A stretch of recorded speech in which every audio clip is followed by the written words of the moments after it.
Oh, kirain. Oke ya, bismillahirrahmanirrahim. Assalamualaikum warahmatullahi wabarakatuh. Selamat malam ya teman-teman sekalian. Mudah-mudahan nggak bosan-bosan ya.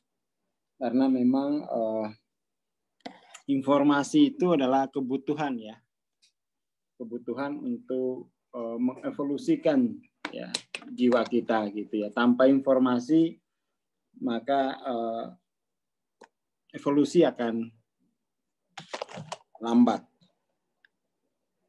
Oke, ini kita mulai di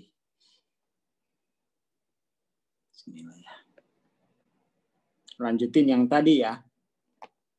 Sekarang kita bahas soal progresi kesadaran. Jadi secara sosial ya, tingkat-tingkat kesadaran itu ternyata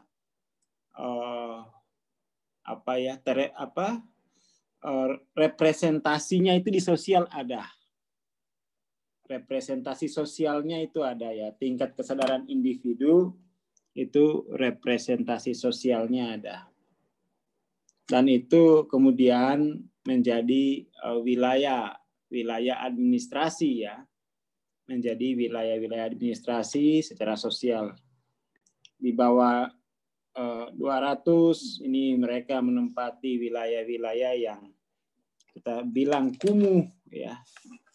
Terus sampai sini ini kemudian 200 sampai pertengahan itu kemudian wilayah-wilayah mungkin di perkotaan tetapi kalau kita bisa lihat itu mungkin kontrakan-kontrakan yang perkotaan gitu ya. Sementara 310 itu kelompok masyarakat yang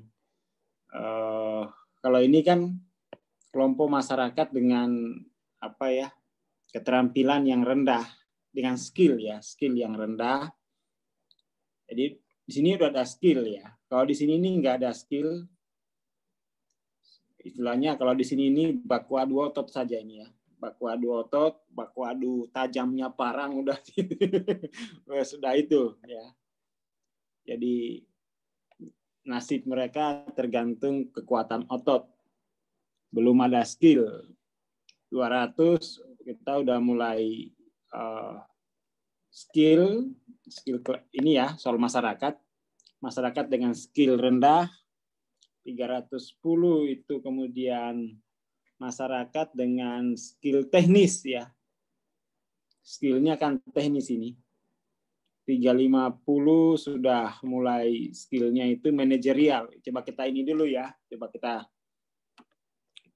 kita susun dulu. Jangan sampai ini kita tidak mengerti. Kalau ini dengan ya istilahnya itu modalnya itu otot ya. Modal hidupnya otot. Di sini ya skill rendah. 310 itu skillnya Kok skill rendah sih? Apa kira-kira ya? Kalau di ini kan skill teknis ya. Kalau di 200 sampai 250 itu kira-kira apa sebutannya tuh secara sosial? Skill teknis. Kalau ini kan kemampuannya udah kemampuan manajerial ya. Ya, manajerial. Kalau ini kemampuan organisasi ya. Organisasi. 500 tuh skill apa dia? 200 apa sebutannya kira-kira ya? Mas Is apa ini sebutannya nih? Ya operator ya, skill operator ya. Skillnya itu tingkat operator, betul. Operator. Kalau sini teknis, manajer, itu kira-kira begitulah ya, begitu.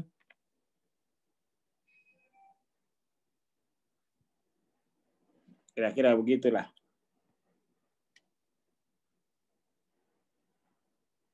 Jadi ini bisa bisa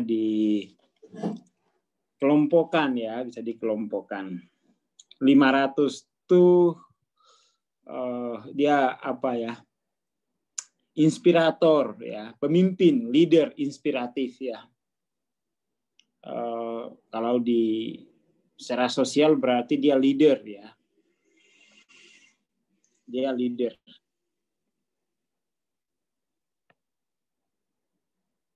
Iya ya. Oke, jadi itu apa namanya distribusi ya level kesadaran di sosial. Sosial ya. Dia leader, pemimpin sebuah yayasan ya biasanya itu. Di sini bentuknya itu sudah yayasan ini. Biasanya sudah melampaui profit oriented itu. Ya ini memang kalau nggak ngerti ya itu bertahun-tahun nggak naik gitu. Jadi kalau nggak ngerti ini ya muter aja situ ya. Tapi kalau sejak awal ngerti kan sebenarnya bisa cepat-cepat dilampaui gitu ya.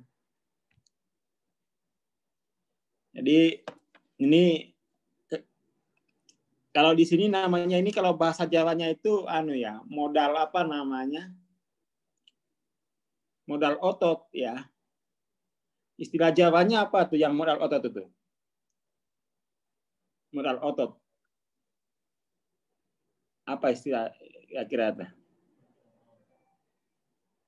Ya, apa ya? Ya, modal okol. Modal dengkul. Ya, okol.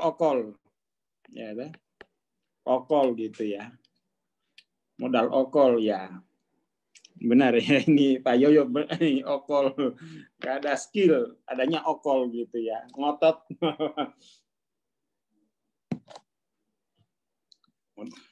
Ya. Oke lah. Paling enggak kita malam ini ya kalau ini leader ya, leader 540 ini udah masuk guru-guru spiritual ya. Guru-guru spiritual itu 540 udah ke atas tuh. Kalau 700 itu gurunya guru. Ya, maha guru lah ya. Kalau 700 itu maha guru lah ya. Maha guru. Nah, jadi kita bisa mengerti sekarang hubungan antara tingkat kesadaran dengan distribusi sosialnya gitu ya. Mudah malah mengenalinya kayak begini malah mudah gitu ya. Malah mudah. Oke, sekarang kita lanjut ke leader itu dalam pengertian leader yang inspiratif ya, bukan leader organisasi. Dia leader masyarakat gitu ya, leader itu 500-an tuh. Leadernya itu leader bukan lagi leader dalam organisasi yang berbasis profit. Ya, toh? Kalau masih berbasis profit mungkin ya 400. Kalau leader di tingkat sosial itu non profit ya atau pokoknya nggak berbasis profit itu 500-an tuh. 500-an. Paling nggak lebih inilah ya, lebih mudah ini kita klasifikasi begini sehingga tuh kita oh ya aku di sini, oh ya aku di sini gitu kan. Kadang-kadang kalau kita kines, kadang-kadang tuh ya orang masih bisa nggak percaya aku.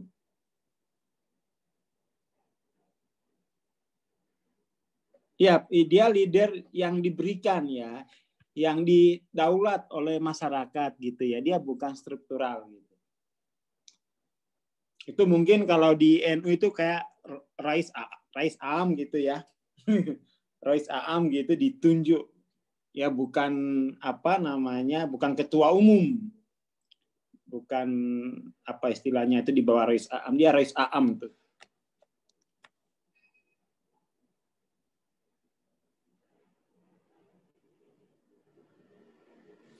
Oke ya. Ketua Tanfis ya. Kalau ini kan ketua Tanfis ya, Surya. Kalau pelaksana hariannya kan itu tanfis. Ini 500 itu udah ini surya, dewan suryanya. Ya apa ya, di organisasi keagamaan adalah ini ya, kita punya lah. Jadi artinya sebenarnya secara budaya itu kita punya gitu ya, kita punya.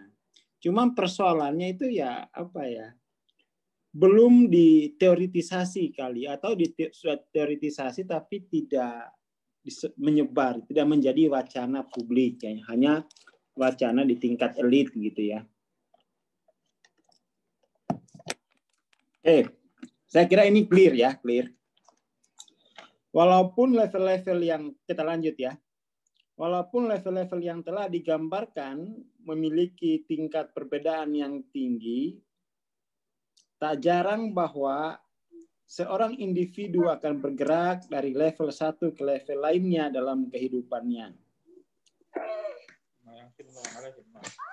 Medan energi yang terkalibrasi pada seseorang yang baru dilahirkan rata-rata hanya akan meningkat 5 poin gitu. Wah, bayangin ya.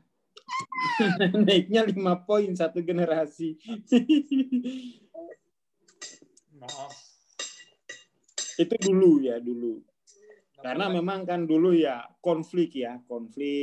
Lihat cewek cantik diculik gitu ya, lalu perang antar kerajaan. Dulu memang dulu lihat cewek cantik gitu ya, diculik lalu perang. Nah, akhirnya perang terus 7 turunan perangnya. Bahwa level kesadaran individu sudah mulai terpengaruh oleh sebuah ide yang menyentak dengan aplikasi yang mendalam. Jadi kadang-kadang perubahan kesadaran itu disertai dengan event yang menyentak ya, dengan implikasi yang mendalam gitu. Biasanya kalau orang lagi jatuh cinta, setelah cerai baru dia ingin naik kesadaran ya. Kalau lagi pacaran tuh, ayo ikut kelas beda buku PF. Sudahlah, kita lagi mau ya selfie dulu. Setelah cerai baru dia. Ya, tuh. Maksudnya kira-kira seperti itu. Oke ya. Jadi kadang membutuhkan hempasan kehidupan yang menyentai, itu orang baru tuman. Orang baru kapok gitu ya. Orang baru kapok. Jadi apa istilahnya, orang mengalami istilahnya bahasa kenzo ya. Orang mengalami kenzo baru kemudian tuh mau mencari. Kesadaran itu sendiri dalam ekspresinya sebagai kehidupan manusia berevolusi dengan sangat lambat dari generasi ke generasi gitu ya. Lambat memang. Karena memang itu tadi, lambatnya kenapa? Ya ada batas, ada hambatan secara kolektif gitu ya. Ada lapisan kolektifnya gitu ya. Misalnya anak-anak yang lahir di keluarga modal okol ini, itu kan nggak bisa survive dia di level operator gitu ya. Boro-boro mau menjadi operator, mungkin membaca aja kan banyak persoalannya tuh ya. Ya kan? Jadi ada hambatan kolektif. Bayangin saja gitu. Misalnya anak-anak yang lahir di keluarga modal otot ini. Ya kan? Mau naik ke level operator itu kan dia harus sekolah dulu. Ya, itu lama sekali. Itu pun sekolah belum tentu betah. Karena biasa megang cangkul. Makanya saya bersyukur juga ya. Saya bersyukur. Kebetulan kan saya itu dari keluarga, ibu saya dari kalangan terpelajar. Mereka rata-rata sekolah lah. Sementara ayah saya itu kalau ketemu huruf A itu nggak kenal dia. Kalau misalnya ketemu di papasan huruf A di jalan tuh nggak kenal gitu. Artinya benar-benar buta huruf gitu ya. Cuman Ayah saya, kami dari kecil itu kemudian itu tidak diizinkan untuk memegang peralatan-peralatan yang dia gunakan untuk berkebun gitu. Nggak boleh katanya. Jadi tidak diizinkan untuk menyentuh saja itu nggak boleh ya. Jadi biarkan dia, jangan sampai ototnya aktif gitu ya. Lalu kemudian itu menjadi sumber hidupnya dari otot. Kami dijaga, kami tidak diizinkan untuk itu. Biarkan kamu ikutin saja tradisi dari ibumu, belajar gitu ya, cara hidupnya begitu. Itu beruntung saya. Atau mungkin dia sudah didikte sama ibu saya. Sudah didikte sama ibu ya. Kayaknya sih ya. Jangan sampai anakmu ikutin cara kamu hidup. Jadi caranya bagaimana? Politik otot. Jangan tumbuhkan ototnya dengan cara memegang alat-alat yang kamu gunakan gitu ya. Jadi ini memang ada hambatan di situ, ada hambatan kolektif. Makanya ya evolusi kesadaran itu lambat. Dan ini kan kelompok sosial ya, kelompok sosial. Kalau kita lihat kan dari kecil itu anak-anak itu bermain dengan kelompok sosialnya kan. Dia pasti tidak akan diterima main di sini. Wong di sini udah main robot-robotan. Di sini masih main pakai pelepah pisang kan nggak cocok ya kan. Iya kan nggak cocok gitu, udah pasti nggak diterima gitu ya. Iya, ayah saya itu dapat cewek kampung sebelah gitu ya. Jadi dari permainannya itu udah beda gitu loh. Ya, toh. Di sini mainnya pakai pelepah pisang, di sini udah pakai mobil remote gitu. Jadi ya sulit itu. Mau anak-anak dari sini masuk ke sini pasti orang tuanya jangan dekat-dekat, nanti kamu rusakin itu mobil remote orang, nanti kita nggak bisa beli beras. Ya kan? Saya saya memang dulu waktu di kampung saya lihat teman-teman saya masih main batu. Saya udah pakai main gamebot gitu ya.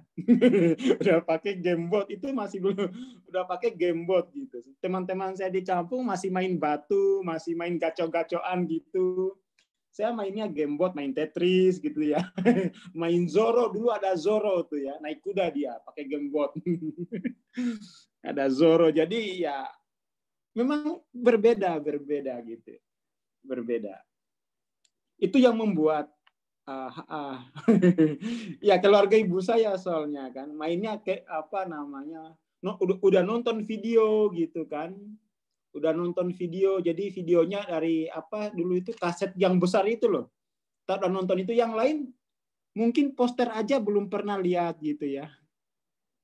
Iya kaset bata gitu ya, kaset bata tahun-tahun 90-an udah punya itu kan, sementara di keluarga saya poster aja mungkin belum ngerti. Masih pelepah pisang gitu ya. Dan itu hambatan sosialnya seperti itu. Mungkin kalau teman-teman yang ya saya kira kita ini enggak terlalu jauh-jauh beda lah lingkungan sosial. Betapa susahnya kita masuk ke sebuah lingkungan sosial baru. Betapa susahnya kita untuk pindah ke tingkatan sosial yang baru. Itu susah sekali. Tingkat sosial baru itu harus tumbuh kesadarannya, baru bisa diterima di sana. Kalau enggak bisa. Jadi itu salah satu alasan kenapa evolusi kesadaran itu lambat. Ya. Karena ada hambatan kolektif itu. Kolektif consciousness itu ada di tingkat sosial. Jadi kita nggak usah iri ya sama Mas Gibran. Mas Gibran kok masih muda sudah jadi wali kota lah. Levelnya ya level kesadaran kolektifnya mainnya ya anak presiden mau diapain. Ya kan? Mau diapain? Nggak usah ngiri. Cukup kita nganan aja lah. Kita ya misalnya nggak usah, saya lihat ya itu konsekuensi ya, walaupun mungkin kita bilang itu ya begitulah kelompok sosial itu. Begitulah apa namanya? Tingkat kesadaran kolektif itu mempercepat ya rezekinya dia gitu ya. Kita nggak usah iri. Kita ini udah 40 belum jadi apa-apa, Mas Gibran kok masih segitu udah jadi wali kota. Ya itu beruntung ya, beruntung, bukan hanya beruntung ya, memang itu hak evolusi mereka, udah mau diapain. Jadi ya yang bisa kita lakukan adalah ya mempercepat evolusi, semoga itu menjadi sumbangan kita untuk generasi selanjutnya. Kira-kira begitu ya, melihat situasi sosial. Udahlah, kita nggak usah iri. Ya memang lambat evolusinya, piye maneh, piye maneh wes. Terima nasib sambil belajar, banyakin ikut transendensi. Mayoritas manusia menggunakan pengalaman hidupnya. Nah ini untuk menjelaskan dan mengekspresikan variasi dan energi asli dari mana mereka berasal. Sangat jarang seseorang individu yang berhasil melampaui batasannya. Meskipun banyak juga yang telah membuat kemajuan internal dalam hidupnya. Jadi ini penting ya. Jadi kenapa kok ini sulit dibatasi, sulit dilampaui?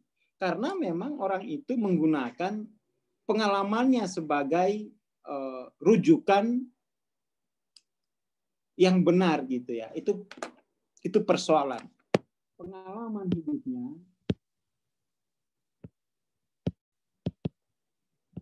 dijadikan rujukan yang benar.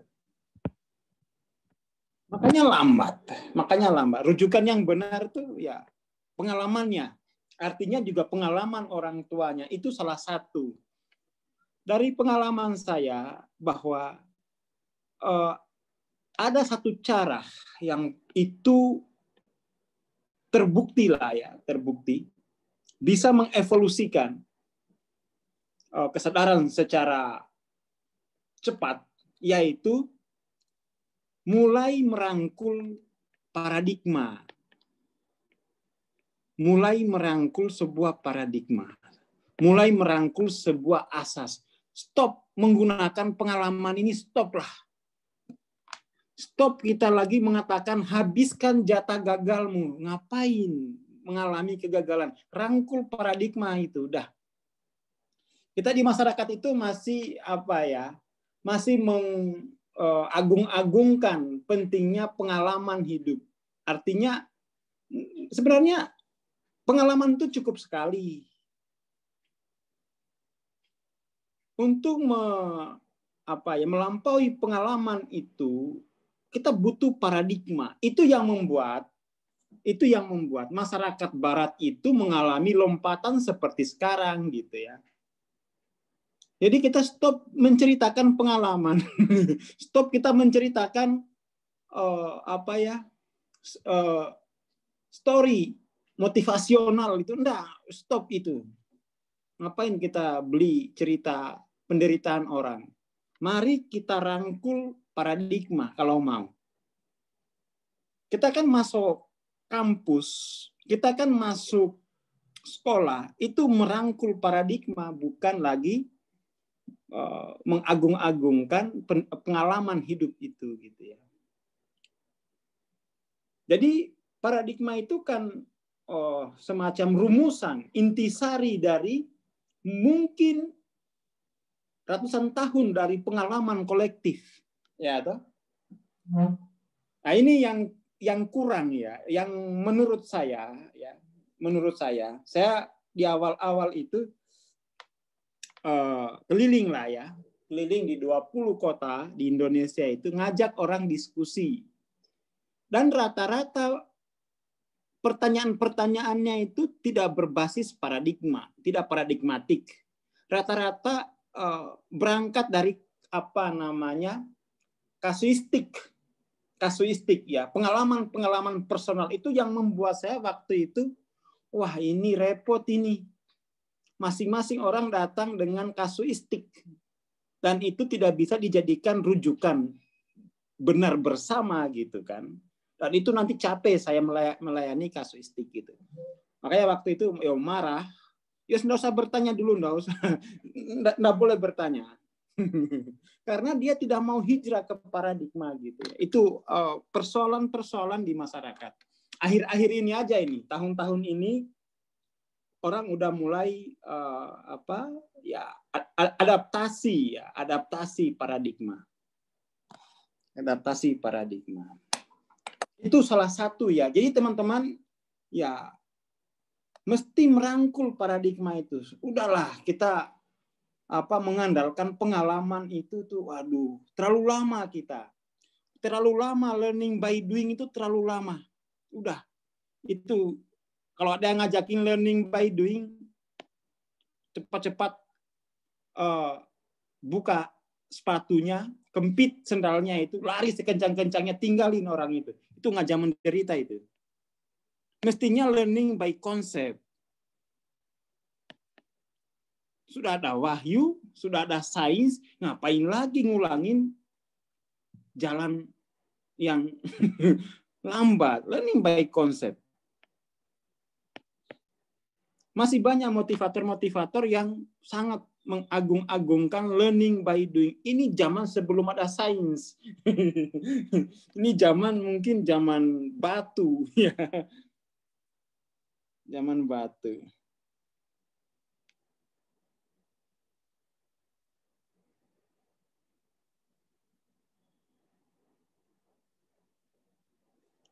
Oke ya. Jadi kalau ada yang ngajakin learning by doing, sudahlah. Tinggalkan cepat-cepat. Bersusah dahulu, mau senang kapan? Udah susah sejak awal, itu sulit mau senang-senang. Itu kan.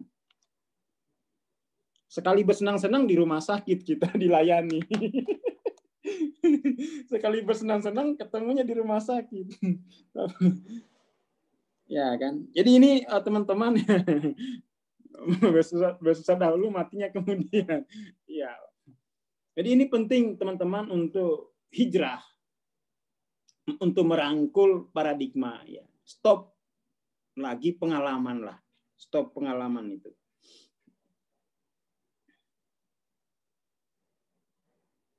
Orang-orang yang punya berhasil membuat kemajuan internal dalam hidupnya itu karena dia merangkul paradigma. Kalau teman-teman baca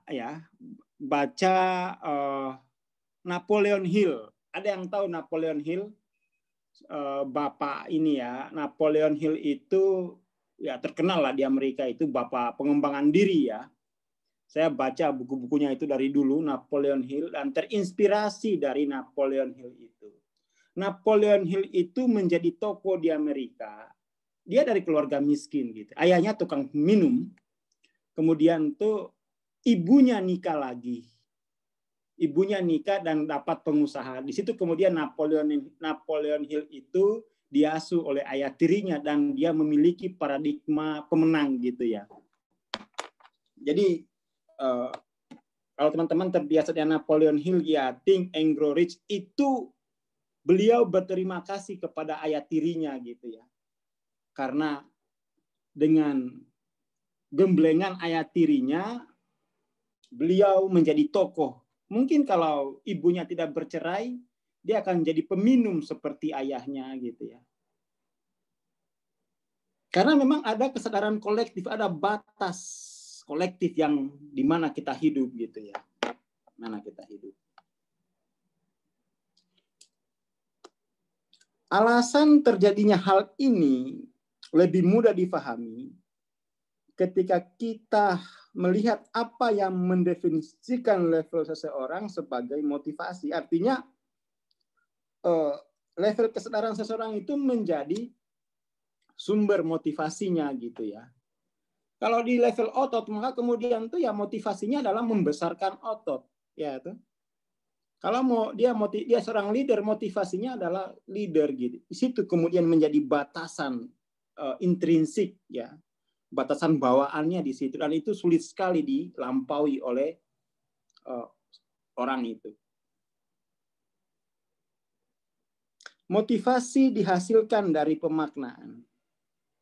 Dan makna pada waktunya, meaning adalah sebuah ekspresi dari konteks, ekspresi dari konteks. Maka pencapaian terikat erat dengan konteksnya. Jadi konteks di sini ya otot itu gitu ya, persiapan. Jadi kalau di sini yang harus disiapkan itu otot yang kuat sama senjata yang tajam gitu ya. Di sini ini otot yang kuat dan senjata yang tajam. Jangan lupa kasih jimat. Jangan lupa ada jimatnya gitu ya. Untuk apa? Anti bacok. Ya itu paradigma mereka begitu. Paradigma begitu. Dan saya masih melihat itu dari sepupu-sepupu saya di keluarga ayah, ya masih lah begitu. Tapi kalau di keluarga ibu, mereka sekolahnya ke Jepang, ke luar negeri. Ya, sementara di kampung di sisi sebelah mereka masih merawat jimat gitu ya. Anti bacok, biar bisa menghilang. Tidak, itu perbedaan konteks kesadaran mau diapain. Rumit itu. Maka pencapaian itu terkait erat dengan konteksnya, di mana jika ia disejajarkan dengan motivasi, maka hal ini akan menentukan kekuatan seseorang gitu ya. Jadi teman-teman kalau ngikut kuliah begini nih udah melakukan rekontekstualisasi konteks menjadi seorang ilmuwan ya toh. Jadi teman-teman dengan sering-sering begini itu sudah masuk ke dalam lingkaran sosial baru. Ya toh. Hadir dalam lingkaran sosial baru. Tentu saja di situ akan terjadi osmosis ya, pertukaran, interferensi. Ya, toh, interferensi. Sehingga kemudian ketika kembali ke lingkungan lama itu sudah tidak nyaman gitu. Kenapa? Ya, sudah terjadi penyesuaian. Penyesuaian dengan sebuah konteks kesadaran baru. Yang diperlukan orang untuk berubah itu ya perubahan konteks saja gitu ya. Perubahan konteks. Dan itu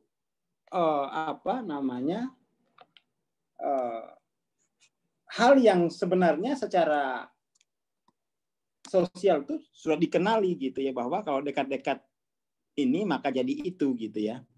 Seperti itu. Itu sudah ilmu lama, sudah jadi pengetahuan umum gitu. Rata peningkatan 5 poin seumur hidup tersebut, bayangin 5 poin seumur hidup. 5 poin seumur hidup. Tentu saja hanyalah angka statistik yang muncul salah satunya dari kenyataan pahit bahwa pilihan hidup kumulatif dari manusia umumnya menghasilkan angka yang dapat menurunkan level kesadaran. Ya, maksudnya itu pilihan hidup itu konflik berkepanjangan gitu ya. Konflik berkepanjangan. Gimana di daerah konflik? Kita bertapa kena bom. Mau nggak mau kita ya angkat senjata, kita berkonflik lah kalau begitu. Maka kemudian tuh dalam situasi semacam itu perintah agama suruh ngangkat pemimpin. Pemimpin itulah yang mengurusi negosiasi, diplomasi macam-macam ya. Dia yang melindungi masyarakat untuk tumbuh. Itu fungsi pemerintahan gitu ya. Pemerintahan. Jadi konflik itu tidak langsung dirasakan oleh masyarakat, cukup dirasakan oleh pemimpin, oleh pemerintahan saja. Itu fungsi kepemimpinan gitu ya. Fungsi kepemimpinan. Dan itu penting itu dipahami. Jadi itu perlu dipahami oleh kepala keluarga kan. Nggak usah misalnya, pokoknya nggak usah tahu anak-anak itu beban ya. Pokoknya orang tuanya yang jadi beban sosial itu jangan sampai menimpa jiwa anak-anak. Orang tua pasang badan lah untuk menanggung itu. Ya, tuh. Jangan kemudian bagi-bagi beban ke anak. Ya kan? Wah, itu parah itu. Dia tidak punya fungsi kepemimpinan berarti. Penting itu, penting. Jadi ada pilihan gaya hidup yang menurunkan kesadaran. Caranya apa? Bertengkar terus. Bertengkar terus. Jadi orang tua ya itu mesti tidak memperlihatkan konflik di hadapan anak-anaknya ya. Kalau enggak nanti itu ya akan menjadi gaya hidup anak-anak konflik itu. Pokoknya udahlah. Kalau mau konflik langsung lari ke pantai sana ya. Alasannya kemana ya?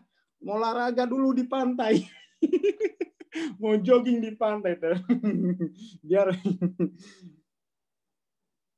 Jadi seperti itu kira-kira.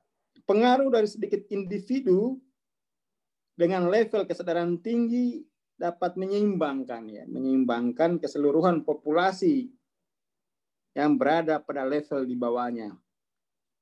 Ya kan? Ya karena kenapa kok level tinggi itu bisa mempengaruhi level bawah? Karena ada sistem di sana, ada organisasi ya tuh. Jadi itu salah satunya itu organisasi. Makanya kan itu wa ulil amri minkum itu begitu maksudnya tuh. Kalau kita hubungkan dengan kesadaran, perintah untuk mengangkat pemimpin itu seperti ini untuk kemudian itu bisa konflik itu bisa diredam gitu ya dalam organisasi. Maka ada perintah selain perintah beragama juga perintah untuk mengangkat pemimpin. Itu cara membangun peradaban.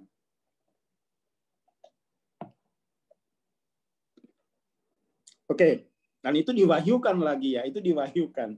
Itu perangkat berpikirnya semacam itu. Jadi kita jangan sampai mencoba-coba untuk misalnya merusak kepemimpinan itu. Wah, itu tidak bisa, itu melanggar itu. Itu membawa manusia pada hukum rimba pada akhirnya. Dan itu merugikan evolusi kesadaran. Artinya jiwa terancam di sana. Jiwa terancam. Tujuan agama tidak tercapai kalau jiwa terancam. Namun sebaliknya, angka yang terlalu rendah pada beberapa individu dapat menguburkan nilai keseluruhan dari sebuah peradaban manusia dan menghasilkan penyeretan global dari level kesadaran umum seperti yang telah digambarkan dengan baik oleh sejarah. Ya, ini kalau pemimpinnya buruk bahaya itu kayak Hitler ya, kayak Hitler itu kan akhirnya dengan Nazinya, karena rendah dia kemudian tuh ya merusak peradaban. Perang kita akhirnya ya toh, perang. Pengujian kinesiologis mengindikasikan bahwa hanya 2,6% dari total populasi manusia dapat teridentifikasi sebagai polaritas kinesiologis abnormal. Artinya ada semacam pengecualian ya. Ada sekitar 2,6% itu di mana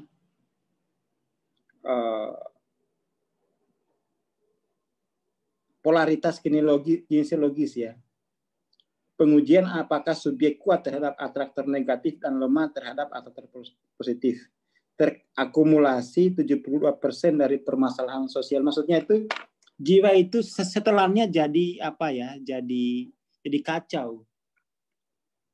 Jadi dia sama yang positif itu lemah, itu berarti udah kacau. Ada bagian otak yang kacau di situ.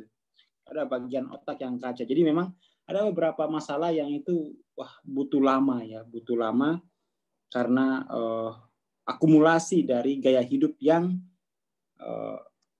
merusak. Tapi di sini bagaimanapun ya tetap ada kemungkinan ya untuk para individu yang terisolasi untuk membuat sebuah lompatan positif mendadak, bahkan ratusan poin. Ya. Jadi kalau mau naik ratusan poin itu dia pakai paradigma ya. Bisa ratusan poin tuh. Dari awalnya 380 paham paradigma bisa sampai 450 misalnya. Bisa itu. Asalkan dia fit dengan paradigma. Bisa fit dengan paradigma. Makanya kita di kelas TLOC, yalah, marilah kita rangkul paradigma ya. Kita udah mulai, yuk dipaksa untuk merangkul paradigma, consciousness, paradigma 600. Biar jadi sakti semua kan. Biar jadi sakti. Kalau belajar sendiri per 5 poin kelamaan ini.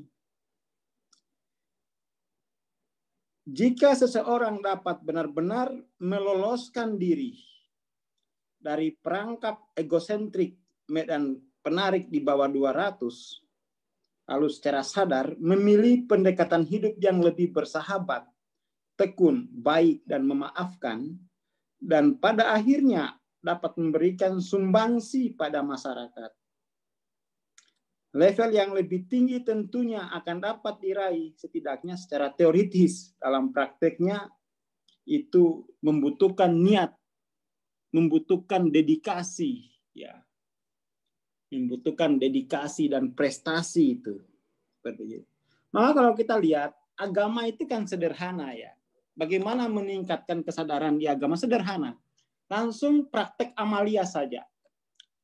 Ya, atau langsung praktek amalia. Amalia di agama itu kan sudah standarisasi ya. Sudah standarisasi itu bisa menaikkan tingkat kesadaran gitu. Asalkan istiqomah aja gitu ya. Asalkan istiqomah. Ya, jadi kalau mau cepat itu agama diamalkan. Itu amalia-amalia di agama diamalkan saja. Itu auto ya, auto karena itu sudah terregister ya, sudah terregister baik orang pintar maupun orang awam itu bisa. Tapi kalau mau menempuh jalur semacam ini, jalur ilmu ya memang berat, memang berat. Cuman ya itu berat mana gitu ya. Berat mana. Kadang-kadang kan kalau amalia tanpa ilmu kan juga malas dipraktekkan gitu ya. Malas dipraktekkan kalau amalia tanpa ilmu ya. Tapi agama kan mengakomodasi semua level gitu ya. Dari level otot sampai level mahaguru diakomodasi. Kebutuhannya itu diakomodasi oleh agama gitu ya. Semacam itu.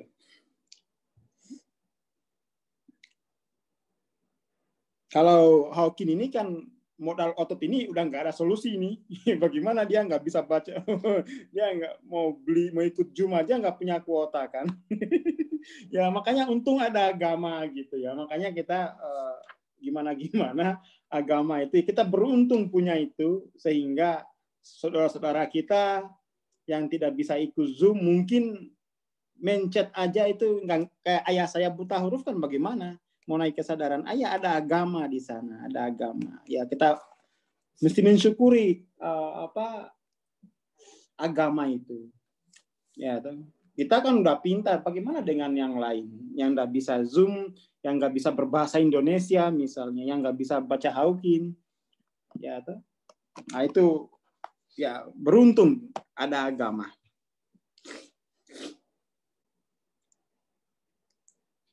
Oleh karena itu, meskipun tidak umum untuk dapat pindah dari medan energi yang satu ke yang lain, namun dalam kehidupan seseorang, ya kesempatan tetaplah ada. Artinya potensi itu ya ada.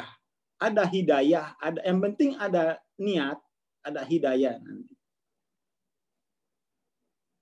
Menjadi tugas dari motivasi untuk mengaktifasi potensi tersebut. Ya, potensi itu harus diaktifasi. Tanpa pelatihan, maka tidak akan ada kemajuan yang terjadilah ini. Latihan, pembiasaan. Makanya kita 2021 ini, awal ini di komunitas itu, mulai dilatih untuk tampil di panggung, ya, ngisi panggung lah. Udah mulai dilatih itu, mulai Kamisan. Tiap Kamis kita punya punya acara khusus untuk berlatih di situ. Jadi tanpa pelatihan itu tidak akan ada kemajuan. Sangat baik untuk menekankan kembali bahwa kemajuan yang terkalibrasi pada level kekuatan adalah bersifat logaritmik.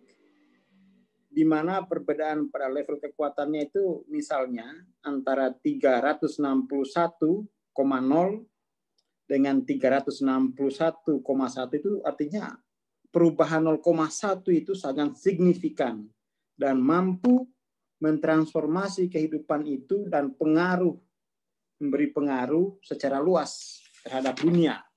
Ya, itu apa pembahasan tentang progresi kesadaran. Di sini ada tantangan ya, tantangan berupa kolektif, tetapi juga ada peluang ya, ada peluang. Peluangnya itu tergantung ya niat. Jadi ya itu bab tentang progresi kesadaran. Di situ ada tantangannya. Tantangannya berat, tetapi kita punya peluang. Apalagi ini kan wacana ini kita sudah di 2021 itu kita 3 hari Senin sampai Rabu itu kelas yang boleh ajak semua temannya masuk di situ, dan itu free. Lalu biasanya juga paling enggak 4 hari lah dalam 1 minggu itu kelas free itu ada.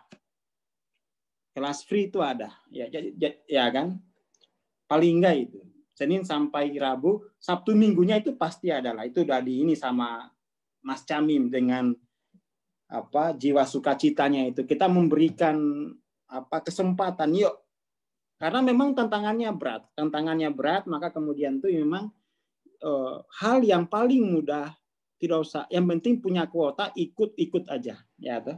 Karena tidak semua orang memang mampu untuk hal yang lebih besar lagi ya, tapi makanya kita sediakan yang 60% ya hari itu untuk umum.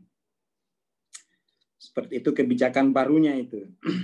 Tahun-tahun sebelumnya sedikit, sekarang terbanyak.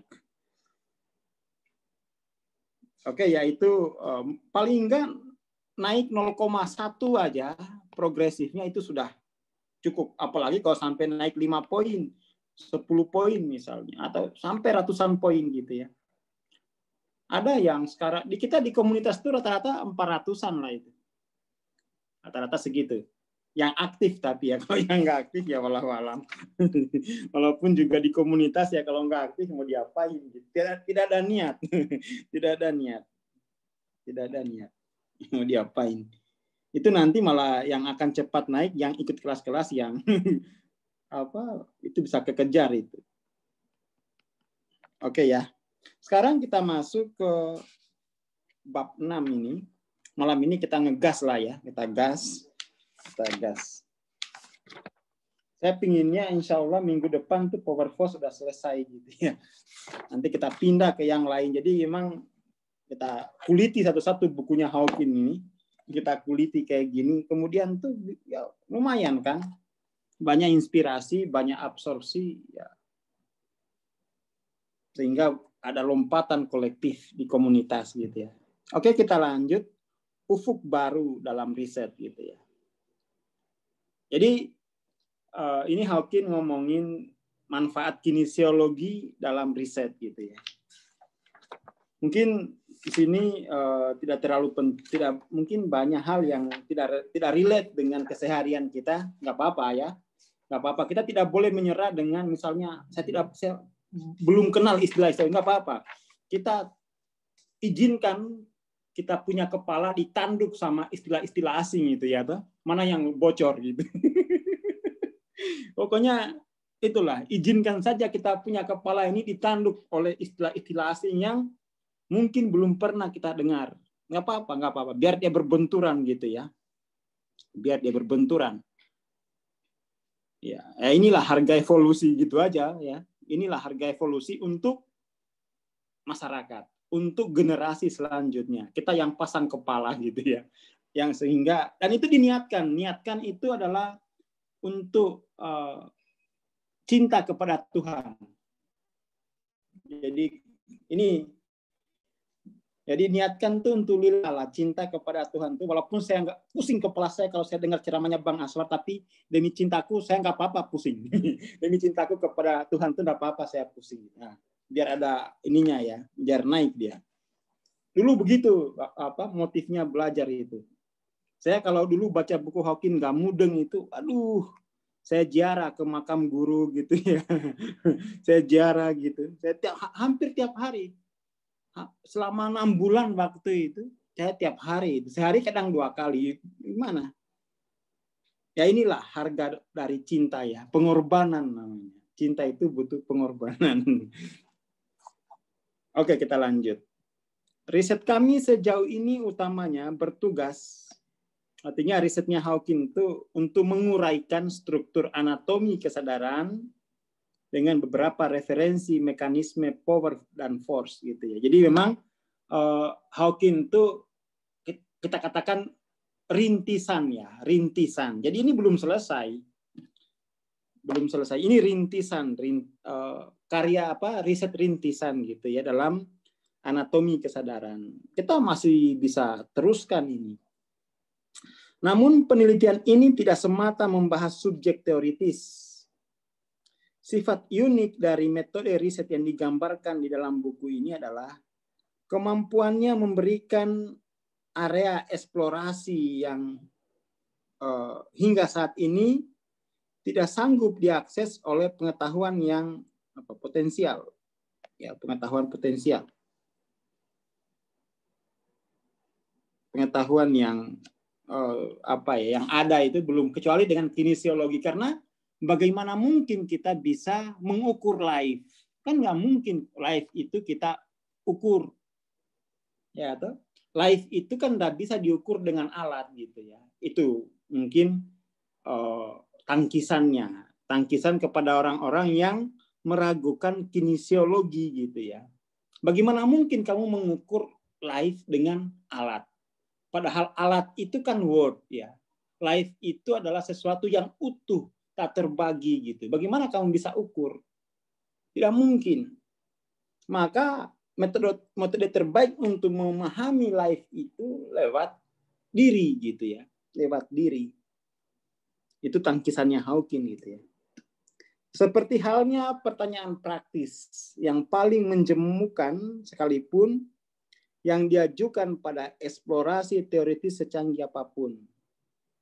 Mari kita kupas contoh. Jadi ini Hawking tuh mulai menawarkan kinesiologi itu ke dunia researcher gitu ya, ke kalangan peneliti. Terutama mungkin peneliti ilmu sosial dan kemasyarakatan gitu ya. Dia ambil contoh permasalahan sosial. Nah,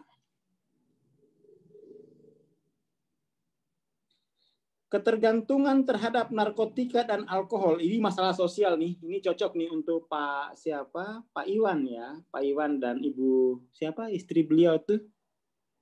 Karena beliau istrinya itu kan ini ya di Dinsos ya, Dinsos.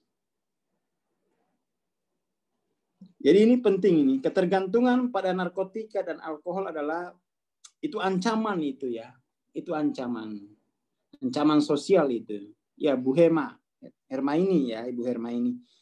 Jadi itu ancaman sosial itu, dan itu laten sebenarnya itu, yang sangat diperhatikan, di mana secara paralel ketergantungan tersebut menjadi bahan bakar dari aspek kejahatan, kemiskinan, dan kematian. Jadi ketergantungan ini kemudian menambah angka kriminal, kemiskinan, dan menjadi kematian. Angka kematian lewat jalur ini tinggi ini ya, lewat jalur narkotika dan alkohol ini. Ketergantungan telah membuktikan bahwa sebuah masalah sosial dan klinis sangat sulit ditaklukkan. Jadi sampai sekarang itu sains itu belum mampu itu mengatasi ketergantungan itu ya. canggih-canggih, tapi ya tetap aja begitu. Teknologi tidak mampu mengatasi ketergantungan jiwa itu. Itu Hawking memberikan penerangan. Kamu ngandalin teknologimu, tapi jiwa itu bagaimana kamu ukur dengan teknologi, ya tuh? Nggak bisa. Padahal ada masalah di situ. Bahkan lingkungan planet kita ini itu rusak karena perilaku manusia. Jadi apa artinya membangun teknologi tinggi-tinggi, tapi pada akhirnya planet kita rusak, peradaban kita rusak. Kenapa? Bukan karena diserang alien, ya, bukan karena diserang meteor, tetapi karena perilaku manusia. Coba bagaimana itu? Kata Hawking begitu kira-kira ya. Coba bagaimana itu? Kerusakan lingkungan, kerusakan peradaban itu bukan karena kurangnya teknologi, tapi kurangnya tingkat kesadaran gitu. Jadi populasi spesies manusia itu akan habis karena perilakunya sendiri. Itu kan jadi isu global ya, isu global. Saya suka-suka ikut itu di konferensi-konferensi global gitu tentang kita ini sekarang itu musuh kita adalah perilaku manusia itu sendiri gitu loh. Bukan lagi dinosaurus. Bukan lagi dinosaurus. Tetapi kita bermusuhan dengan ancaman terbesar peradaban dan lingkungan alam itu adalah jiwa manusia sendiri. Piejal. Ya, kalau kata orang Jogja, piejal ya. Musuh kita, ancaman terbesar itu bukan lagi dari luar, tetapi jiwa manusia itu sendiri. Nah, pie itu cara menyelesaikannya. Maka Hawking ya ini sebuah tawaran terobosan menurut saya, karena dia langsung bekerja untuk memetakan struktur anatomi jiwa itu. Gimana itu? Ya, gimana? Ini penting ya, kita kembangkan wacana ya, wacana global. Karena memang gerakannya ini mesti ya peradaban, pencerahan dan peradaban. Istilah ketergantungan di sini dimaksudkan kepada kecanduan klinis dan pada penalaran klasik, yaitu kebergantungan secara terus-menerus pada zat-zat yang sifatnya adiktif, alkohol dan narkotika, di luar konsekuensi buruknya. Sebuah kondisi yang melampaui kemampuan seorang pecandu untuk menghentikan pemakaian zat-zat tersebut tanpa bantuan orang lain. Jadi jiwa itu sudah tidak bisa lagi diatur. Jiwa itu sudah autopilot untuk merusak dirinya sendiri. Itu maksudnya ketergantungan ya. Autopilot, bayangkan itu. Jiwa autopilot untuk merusak dirinya sendiri. Karena keinginan berhenti itu sendiri telah terlumpuhkan. Jadi ada orang sudah tidak punya keinginan untuk berhenti. Dan jiwa itu bekerja otomatis untuk mempercepat penghancuran itu. Itu ancaman terbesar itu. Itu ancaman terbesar dari peradaban kita sekarang ini. Dinosaurus udah tinggal tengkoraknya. Udah tinggal tengkoraknya gitu ya.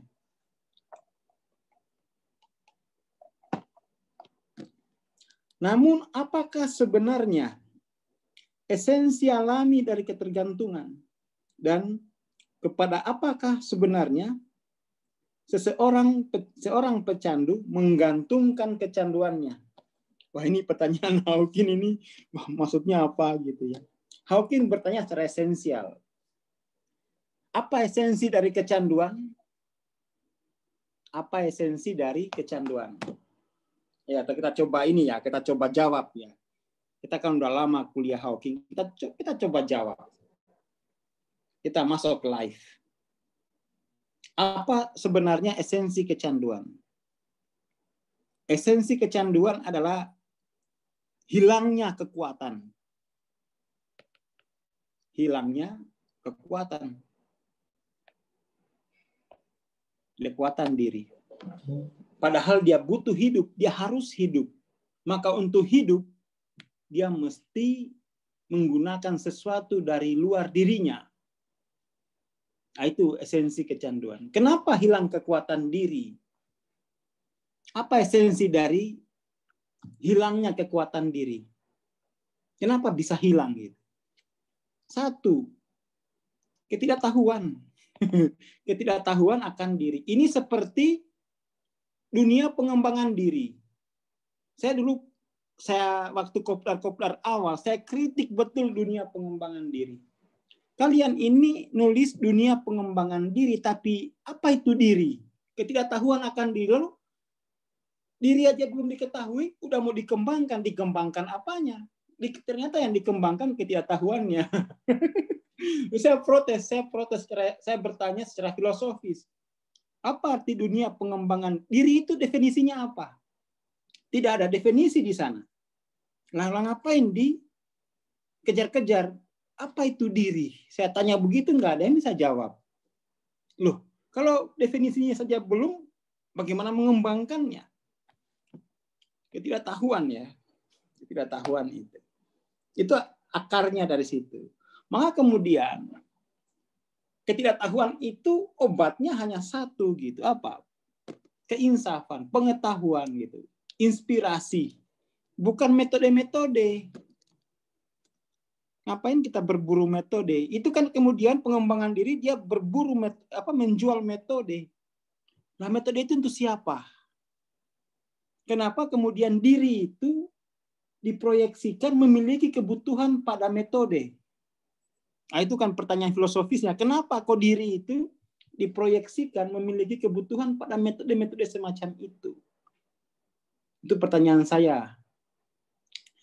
Setelah ditelusuri ternyata ada reduksionis di mana filsafat positivisme, filsafat alam, filsafat material diterapkan untuk memahami jiwa. Wah, itu ada persoalan di sana. Ada persoalan.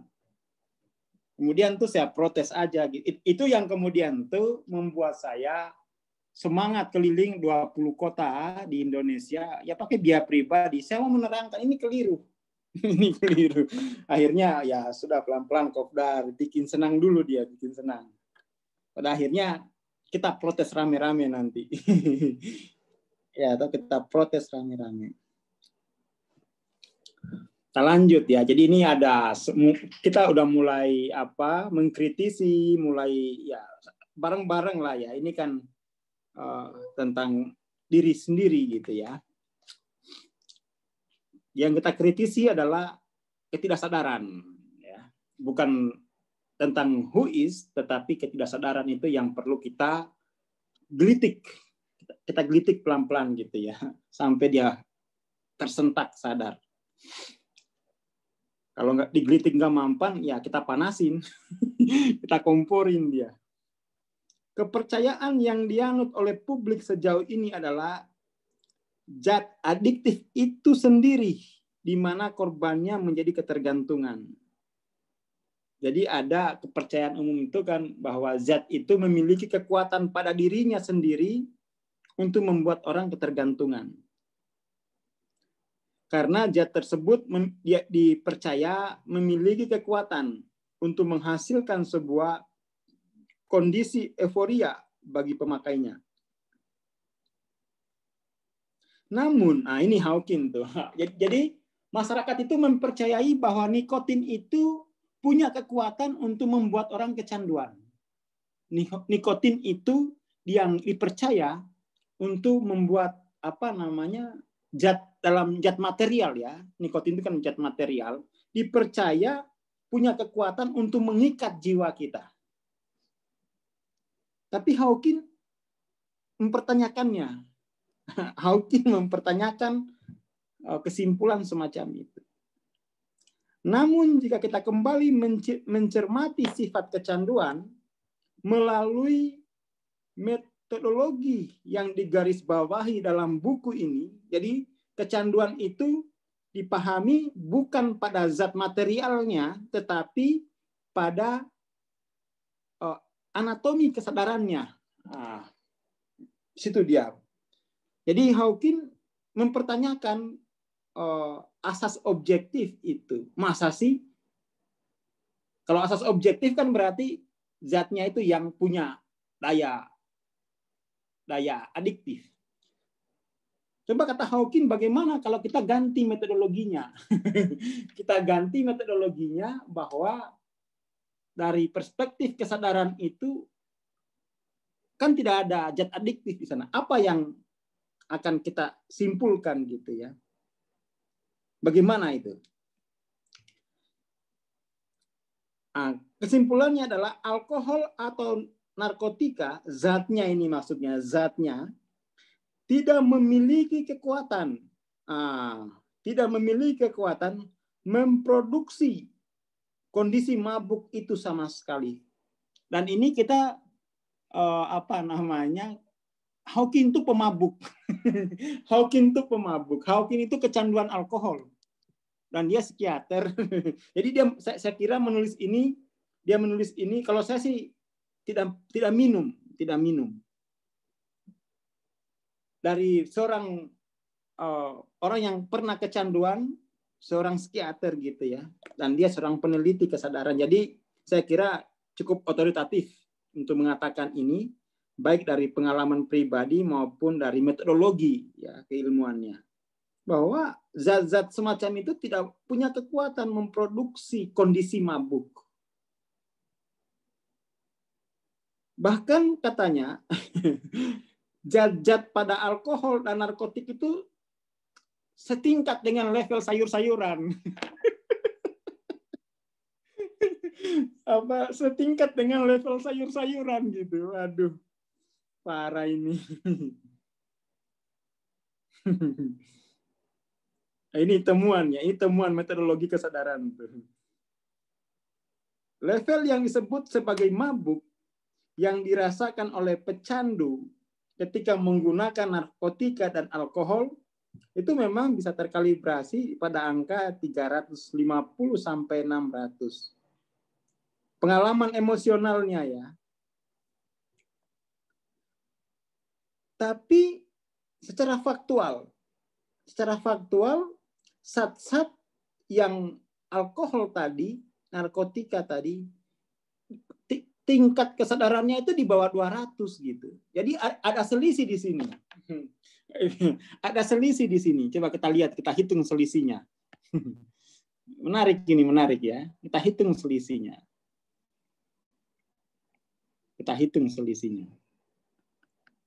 Ya, kalau nggak dipancing begini, kalau baca sendiri kan kurang mantap ini.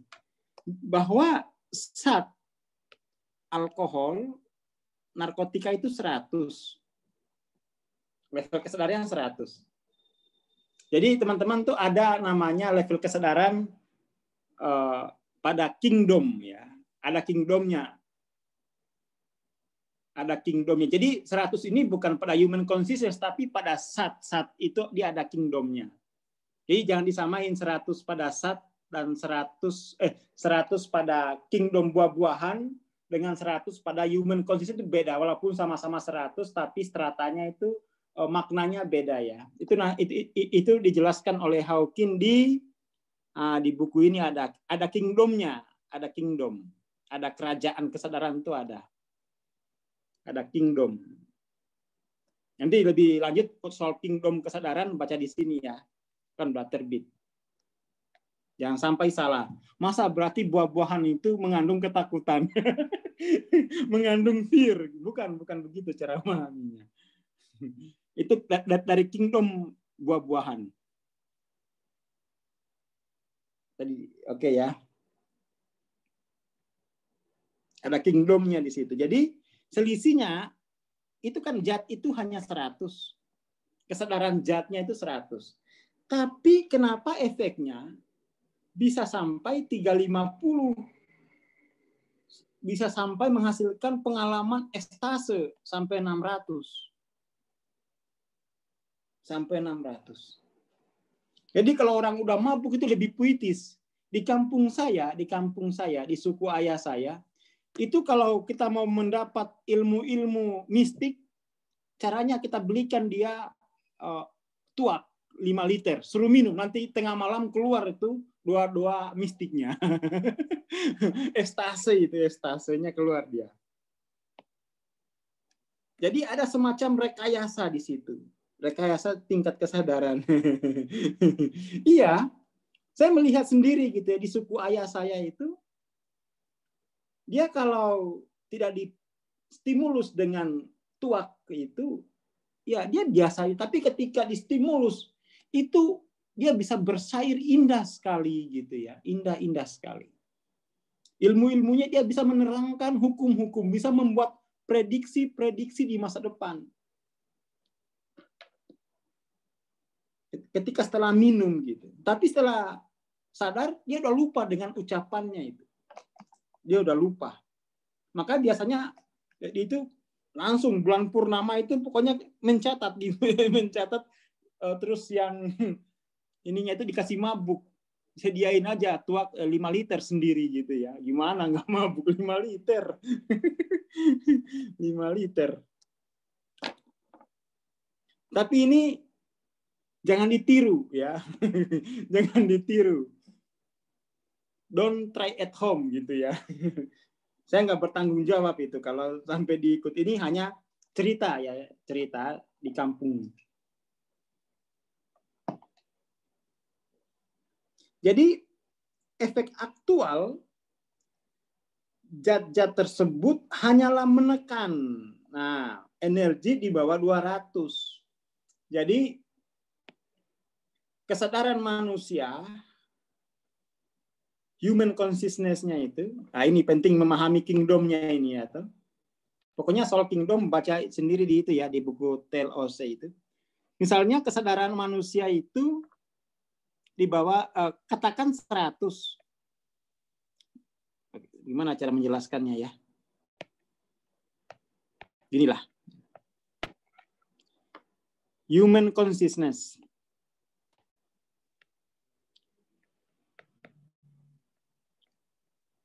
Human consciousness. Di sini katakanlah osmosisnya di jiwanya itu ya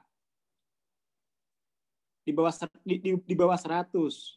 Yang dominan ya, yang dominan dalam jiwanya ya 75 misalnya. Ya katakan ini kita ambil masyarakat bawah ya mungkin banyak kesedihan, banyak perasaan bersalah, banyak rasa malu. Lalu kemudian masuk zat. Ini human consciousness, ini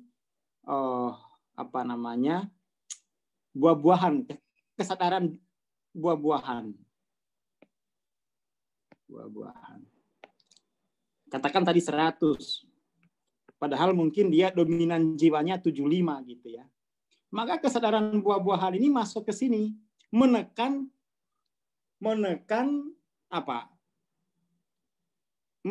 tarikan dan penarik yang di bawahnya. Dia menekan yang di bawahnya saja gitu. Sehingga ketika di dalam jiwanya, jadi medan penarik ini dihandle oleh zat itu, maka orang itu mengalami lompatan. Kenapa? Pengalaman dominannya ditahan oleh zat-zat itu. Mudeng ya, maksud saya. Jadi pengalaman human consciousness-nya dia itu ditahan, tidak muncul, tidak tersadari, tidak masuk dalam tidak tersadari karena ada pengaruh zat itu yang menghandle itu. Sehingga terjadi lompatan di situ. Sehingga seseorang dapat dengan sekejap merasakan secara eksklusif medan energi yang jauh lebih tinggi dari pengalaman biasanya. Biasanya 75 gitu ya. Mikir pacar udah nikah, ya. Melompat ke potensial lebih tinggi karena efek dari alkohol ini menekan medan penarik lemah. Medan penarik lemah itu ditekan oleh zat yang masuk itu. Zat yang masuk. Sehingga dia mengalami perubahan pengalaman kesadaran gitu ya. Yang sebelumnya 75 tiba-tiba setelah ini tidak, yang lemah itu ditekan oleh zat, dia masuk ke yang tinggi gitu. dia masuk ke yang tinggi. Efek yang dirasakan memang sekuat filter yang mampu menahan segala nada rendah dalam orkestra. Jadi ini menjadi filter yang memfilter seluruh pengalaman medan rendah. Orang mabuk kok kadang rusuh, itu kadang-kadang saja. Itu kurang, itu yang rusuh itu kurang banyak mabuknya, itu kurang jatahnya. Makanya masih rusuh gitu ya. Jadi efek kesadaran rendah itu difilter oleh zat itu. Difilter, ditahan gitu ya, ditahan. Sehingga yang dapat didengarkan oleh penonton hanyalah nada-nada tinggi.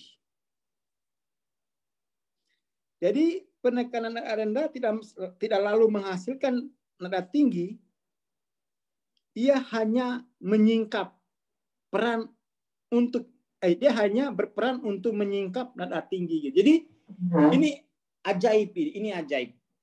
Maksudnya ketika jiwa kita itu tenang, tidak dipengaruhi oleh medan kesadaran rendahnya, karena ditekan oleh zat, maka jiwa kita itu akan diisi oleh medan penarik yang tinggi. Jadi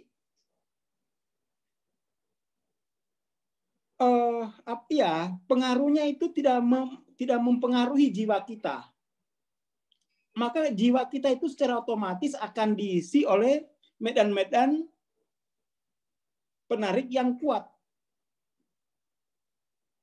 Karena yang lemah difilter, ditahan oleh zat itu gitu ya. Sampai sini kira-kira ini ya,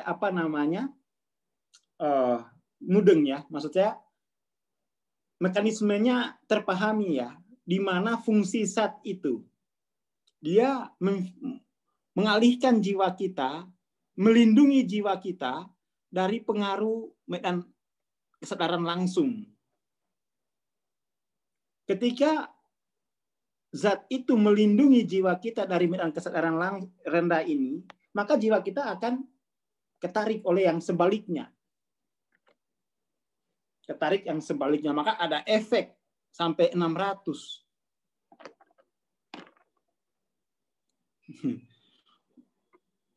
Ini wacana lama, makanya dalam film itu ada dewa mabuk.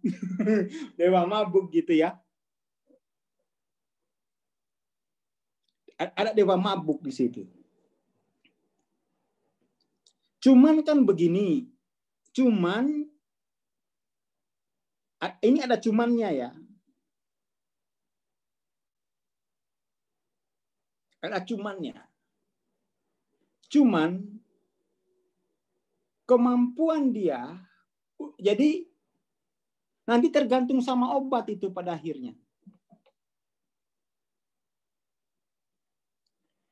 Nanti kita terangkan, ini jangan dicoba ya, jangan dicoba. Nanti saya terangkan, ada bahayanya ini. Kemampuan mengakses, menikmati medan tinggi itu lewat bantuan zat itu. Bukan karena pilihannya sendiri. Bukan karena freedomnya sendiri. Tetapi karena peran zat. Karena peran zat. Disitulah kemudian dia menggadaikan freedomnya dengan zat. Maka orang rela mati demi zat itu. Kenapa? Ya karena dengan zat itu membawa saya ke medan tinggi. Mestinya efek yang sama akan didapatkan ketika dia mengembangkan pengetahuan. Dia mengembangkan pengetahuan kesadaran bagaimana melampaui medan-medan tinggi ini secara sadar gitu ya. Jadi bagaimana melampaui medan-medan energi ini secara sadar. Bukan dengan ini ditekan pakai zat. Nah itu yang kemudian tuh pemahaman semacam ini mengilhami Hawking untuk menulis buku Transcending Level of Consciousness. Ini harus cepat-cepat ini. Orang diberi semacam pengetahuan dasar bagaimana melampaui bidang-bidang penarik lemah ini. Sehingga orang nggak butuh alkohol, orang nggak butuh narkotika. Dikasih saja buku ini, selesai dia. Kalau dia pelajari dengan baik. Itu konsep ini mengilhami Hawking untuk menulis buku TLOC gitu ya. Jadi sebisa mungkin anak-anak diajarkan kemandirian untuk menghandle tarikan-tarikan bidang lemah ini. Sehingga dia nggak butuh alkohol. Buat apa?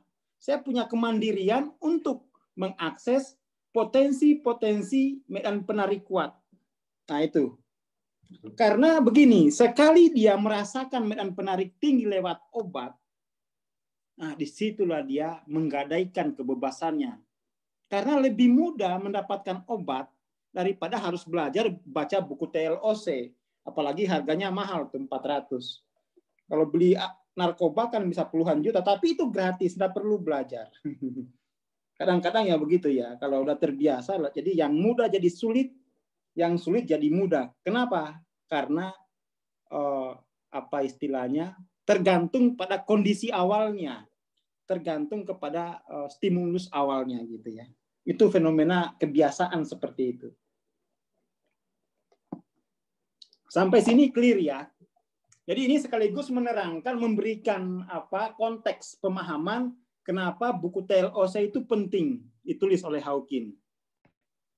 Karena bahaya kalau orang tidak punya kemampuan untuk melampaui ini. Dia akan menggunakan narkotika dan obat-obatan. Makanya bisnis narkotika obat-obatan terlarang itu sulit dihentikan, kecuali seluruh keluarga mengajarkan cara melampaui bidang-bidang ini.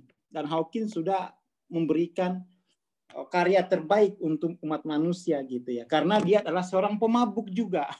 Hawking itu seorang pemabuk. Maka itu dia membayar kesalahan itu dengan menulis buku. Maka buku ini termasuk tinggi itu. 900 lebih, sebuah realisasi ya. Realisasi keilahiannya untuk menyelamatkan jiwa-jiwa yang terperangkap di sini, dan itu menggunakan obat-obatan untuk menikmati potensi medan penarik tinggi. Ya, itu tinggi sekali, itu realisasi. Oke ya, kita lanjut.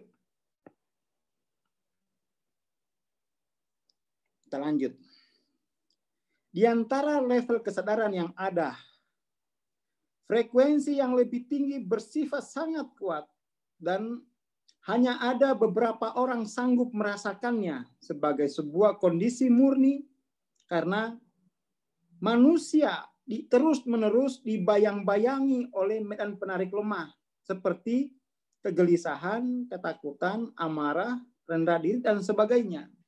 Jadi ingatan-ingatan ini kuat. Maka untuk menghilangkan ingatan ini, udah 1 gelas lagi. Nah, hilang ingatan ini, masuk ingatan medan penarik kuat. Gitu.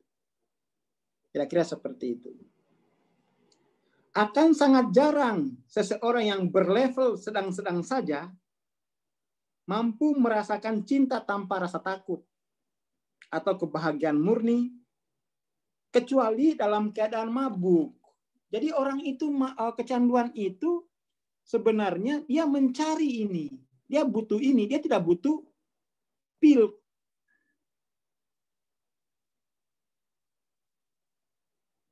Dia tidak butuh pil, dia rindu dengan potensi medan penarik yang kuat gitu. Salah besar kalau dia kita bilang dia kecanduan obat, dia kecanduan ini medan penarik kuat, tetapi caranya dia pakai obat. Nah, ini caranya ini yang mesti diganti, pakai buku TLOC, jangan pakai obat mahal. Gak cerdas nanti, ketergantungan, lama-lama diciduk polisi. Karena itu termasuk obat terlarang gitu ya. Yang belum punya bukunya Japri ya. Ya itu harus punya itu. Kalau karena ini teorinya begitu, ditulis buku itu atas dasar pemahaman akan ini gitu loh. Untuk anak diajarin ke anak-anaknya. Diajarin ke anak-anaknya. Ke cucunya nanti diturunkan, jangan sampai kena ini ya. Jangan sampai kena medan penarik lemah. Selesai itu. Canduan. Jadi dia kecanduan itu bukan kecanduan obat, kecanduan medan penarik tinggi, tapi setelah minum obat gitu. Itu ilusinya itu. Itu ilusinya ya, itu ilusinya. Jadi bukan kecanduan obat, dia kecanduan ini gitu. Makanya antara orang yang tidak mengalami dengan orang yang mengalami itu beda. Enggak, saya enggak kecanduan obat kok katanya. Saya itu kecanduan medan penarik tinggi. Cuman untuk ke sini saya butuh obat. Ya, toh? Untuk ke sini saya butuh obat. Lah itu kemudian pemerintah kok tidak tahu itu gitu loh. Dia terus memerangi narkoba sampai dibentuk badan departemen sendiri. Padahal kalau mau pakai ilmu kesadaran, ajarkan saja masyarakat tentang melampaui ini, nggak perlu itu institusi. Masukkan saja kurikulum ini dari tingkat SD. Selesai itu. Ya, toh? Selesai itu. Nggak ada yang beli. Nggak ada yang beli ya. Nggak enak. Saya kalau mau ke sini, saya cuma cukup hajar yang ini gitu. Kenapa? Saya berpikir gitu. Loh ini mestinya diajarkan secara dari SD. Ngapain harus kita bikin angkatan perang untuk melawan gembong narkoba? Nggak ada pasarnya. Kenapa? Masyarakat kita sudah mandiri untuk mengalami ini. Ya kan? Dia mandiri mengalami tingkat-tingkat kesadaran ini. Jadi ngapain butuh obat? Ya kan? Iya betul, narkoba hanya perantara. Ya ini. Ya, narkoba itu hanya semacam penekan tombol untuk menggeser ya pengaruh medan kesadaran rendah ke kesadaran tinggi. Itu saja. Jadi kita tidak perlu berperang melawan narkoba itu dengan cara-cara yang biaya mahal, pakai departemen, pakai kepolisiannya, pakai waduh. Masyarakat diajarin saja ini. Lewat apa? Lewat sekolah. Tambah kurikulum, ya toh? Tambah kurikulum. Yang ngajar ya alumni TLOC lah ya. Yang ngajar alumni TLOC. Ya. Nah, ini mungkin Pak Romanus ini penting ini memikirkan ya rumusan ini. Ada Pak Romanus enggak nih ya? Oh, enggak ikut. Oh, mana Pak Romanus? Oh, ada. Siap. Nah, ini Pak Romanus ini perlu ini melindungi generasi muda ya dari obat-obatan pakai konsep ini. Pakai konsep ini. Ya itulah perbedaan metodologi gitu ya. Perbedaan metodologi kemudian tuh berbeda pendekatan dan biayanya akhirnya kan nggak pernah selesai gitu ya. Coba kalau pakai ini sekali ini diajarkan ke anak-anak, anak-anak itu akan mengajarkan anak-anaknya. Begitu seterusnya dia menjadi semacam langsung paling nggak berhenti itu. Bandar narkoba mau nipu siapa gitu kan? Karena kemudian ilmu kesadaran itu menjadi wacana di dalam keluarganya. Itu yang kita perjuangkan tuh, itu yang kita perjuangkan. Jadi kuliah-kuliah gratis itu biar begitu. Biar orang punya wacana tentang consciousness gitu ya. Udah daripada menangis karena anak-anak kecanduan, udah diajarkan ini saja. Diajarkan, kirim dia. Makanya yang paling bagus tuh orang tuanya belajar sendiri buat ngajarin cucu, buat ngajarin anak, ya tuh, buat ngajarin calon. Nah, begitu. Itu baru solutif. Itu baru solutif. Oke ya, kita lanjut. Ini ya ada wacana baru. Ada wacana baru.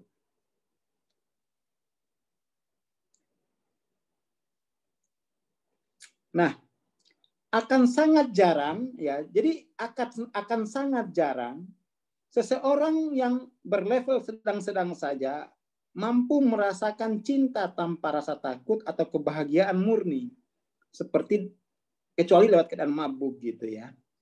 Namun pengalaman luar biasa, ini hati-hati. Jadi pengalaman ini nih kita kecanduan. Kenapa orang bilang hati-hati ikut kelasnya Bang Aswar, kata Mas Camim, itu bersifat adiktif.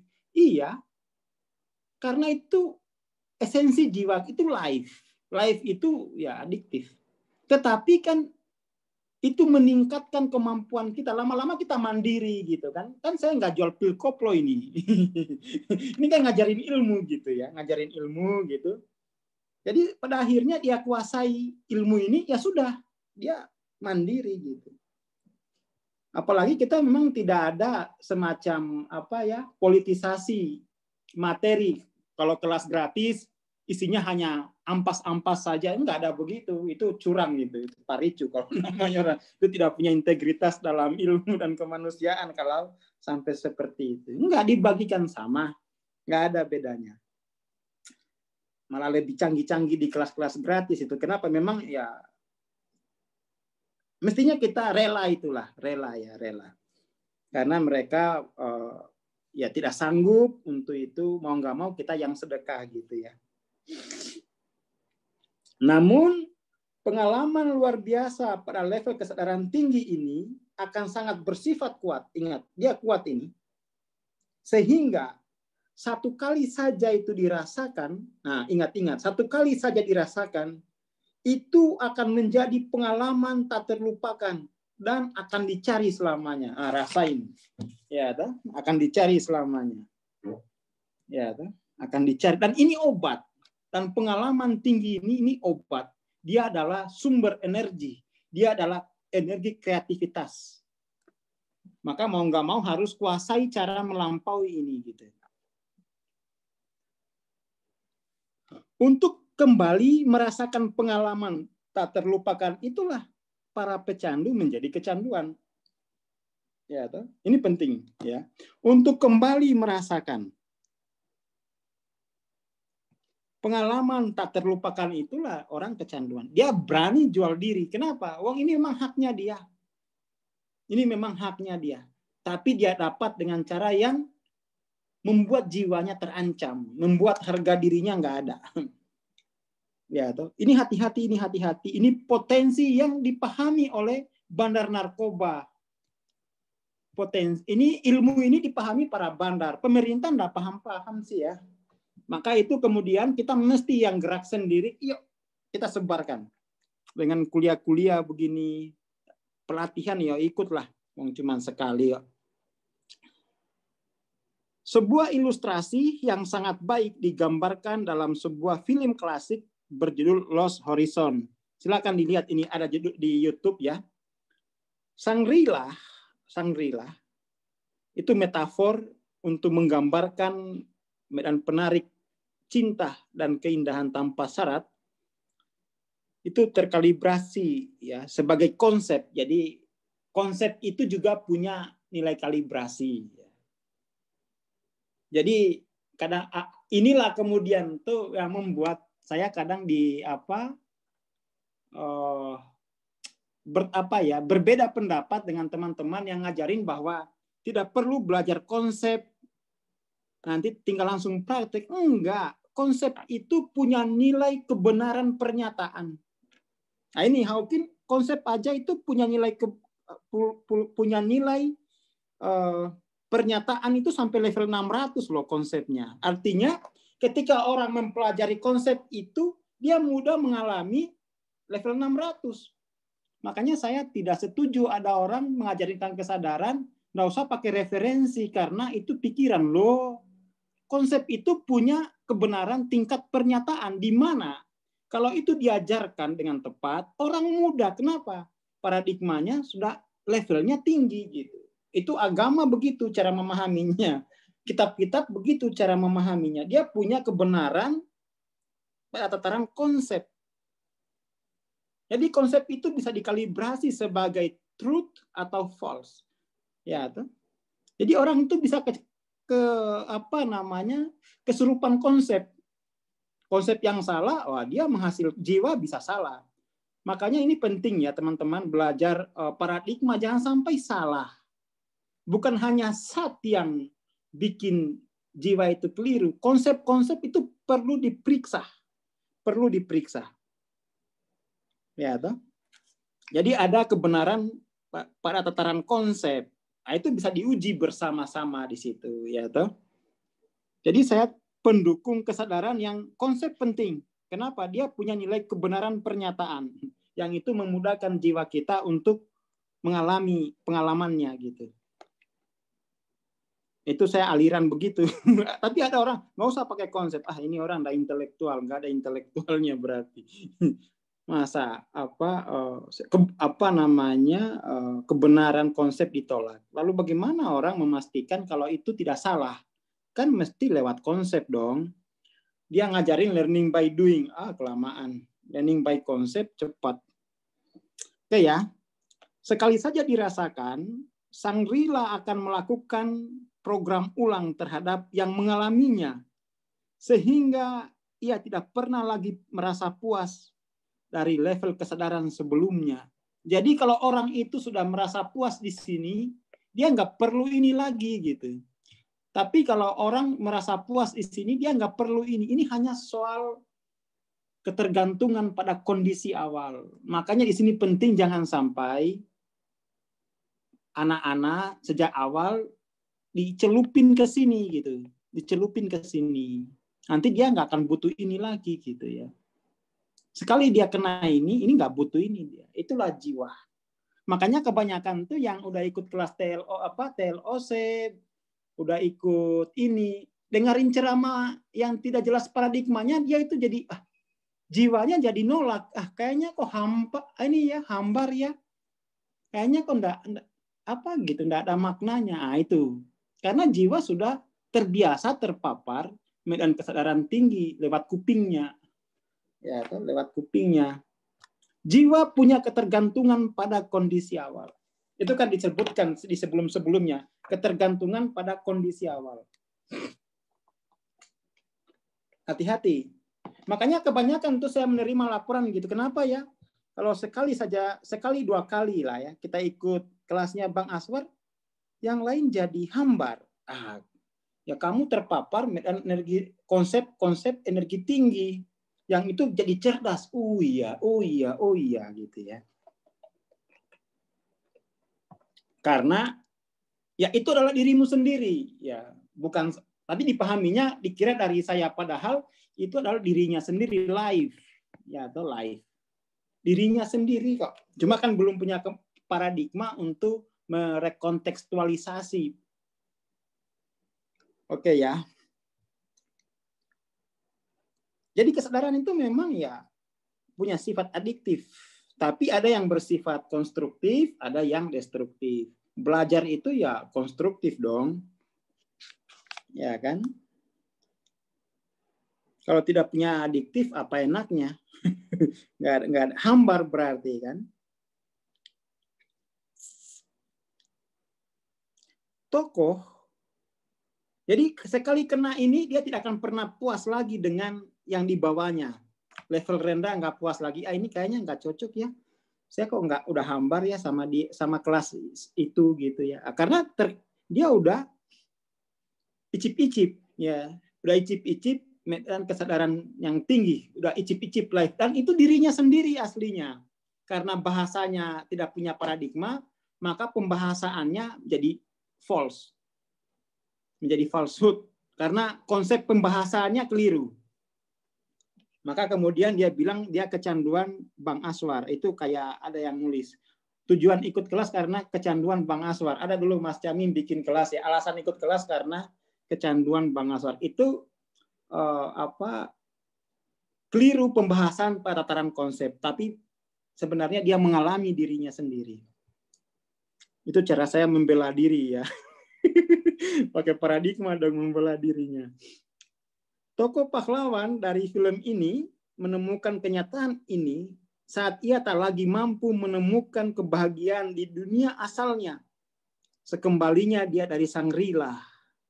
Jadi kalau jiwa sudah di sini, itu tidak puas lagi dengan dia. Dia udah rindu di sini. Itu kalau ini ya, apa namanya, teori tentang ketergantungan pada kondisi awal itu, kalau apa, saya pernah baca kitab Syekh Abdul Qadir Jailani itu bagus sekali metafornya. Itu tahun berapa ya waktu itu saya baca, diajarin sama guru saya tentang teori tentang ketergantungan pada kondisi awal itu. Begini analoginya dari Syekh Abdul Qadir Jailani itu, lidah kalau sudah lebih dulu sudah larut dalam rasa pahit, dia dikasih rasa manis tuh udah nggak ada efeknya, ya.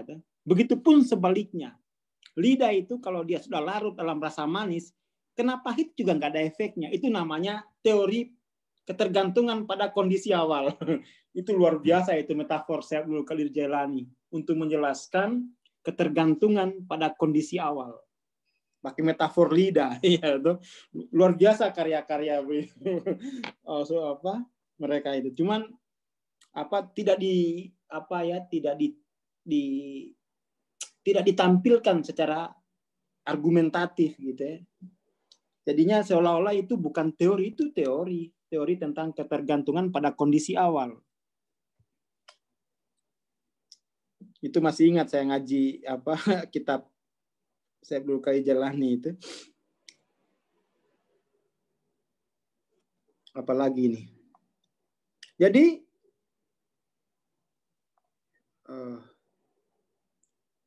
oke. Ia pun kembali mengarahkan segalanya untuk mencapai kembali level kesadaran Sang-Rila tadi. Menghabiskan bertahun-tahun hidupnya bergelut dengan keinginan itu, sehingga ia hampir membahayakan hidupnya. Hanya demi menemukan dan merasakan Sang-Rila lagi. Ini coba teman-teman nonton filmnya ya. Nonton filmnya itu gratis tuh di YouTube. Biar kemudian tuh bisa punya gambaran yang lebih luas tentang kecanduan itu. Wih, masih panjang ini ya.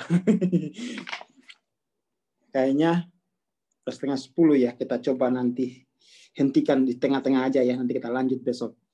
Proses pemrograman ulang yang sama terjadi pada manusia yang telah mencapai level kesadaran tinggi dengan cara yang lain.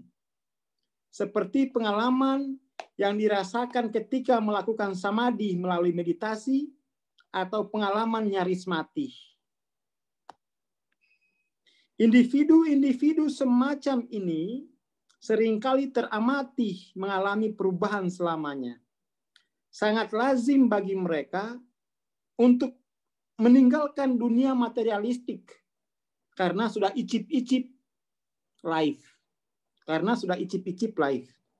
Dan kemudian memutuskan untuk menapaki perjalanan pencarian kebenaran. Banyak yang telah bangun dari pengalaman merasakan LSD di tahun 1960 melakukan hal yang sama. Jadi itu yang disebut dengan neotic experience. Ya.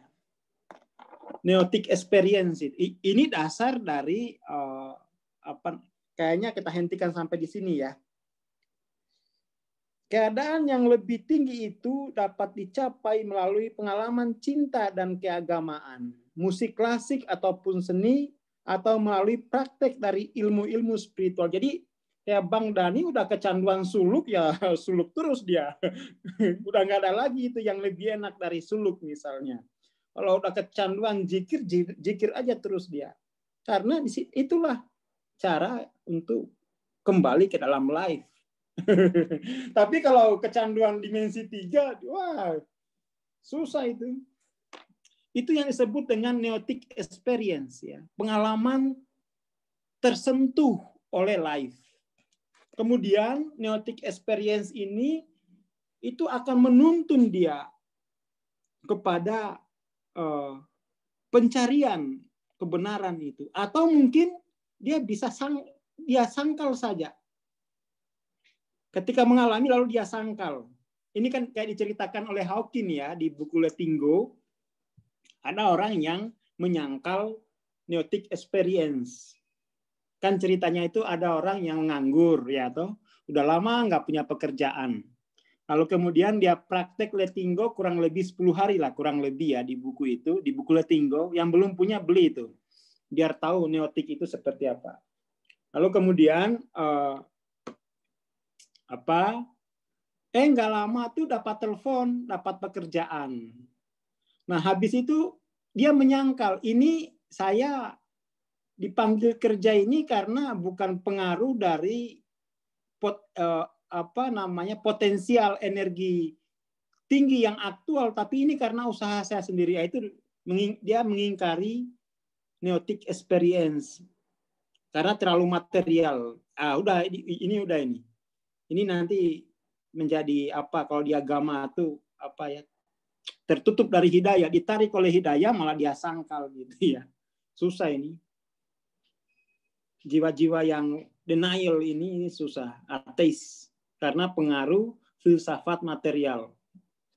Tetapi orang yang jujur, orang yang ya setidaknya menghargai, dia jujur pada pengalamannya, dia akan mencari gitu ya. Dia akan mencari. Nah, di sini juga pentingnya gitu ya.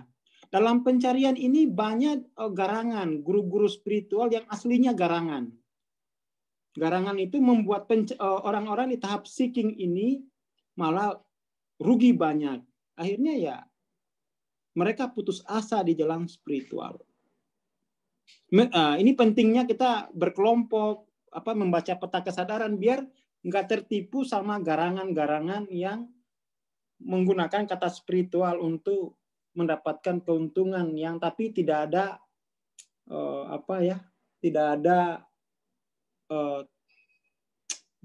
tidak ada semacam imbal baliknya, ya. Tidak sampai ke tujuan gitu. Tidak ada esensinya, ya. Terima kasih.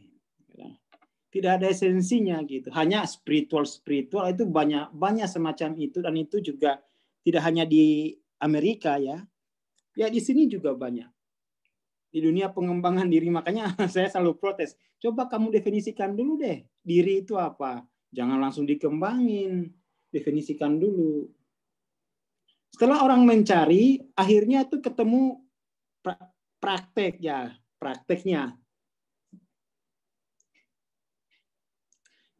Dia ketemu sebuah metodologi. Ini namanya metodologi.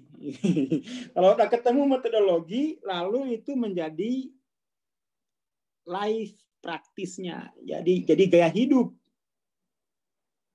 Jadi gaya hidupnya gitu ya. Jadi gaya hidup. Jadi harus ada metodologi.